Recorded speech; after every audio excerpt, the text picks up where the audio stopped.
Okay, I need help. This is a oil-fired furnace from whatever year that is. It's old. It keeps turning off. I can push this button. That noise comes on. Hopefully this will start and then this will blow out. It keeps turning itself off.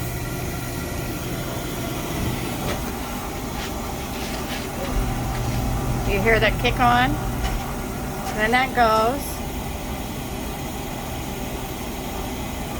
And then it turns back off. You'll hear it in a second.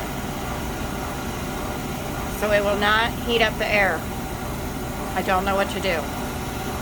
And apparently no one works on these old things, and I cannot buy a new one. Please help me.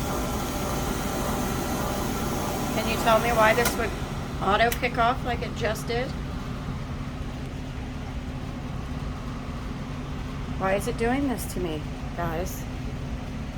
Michael, maybe you could show this to some people that you work with. See if they can tell me. It'll let me push it again in a minute. It will reset and I can push it again, and then it starts all over. So you can imagine it's 55 degrees in my house. Please help me.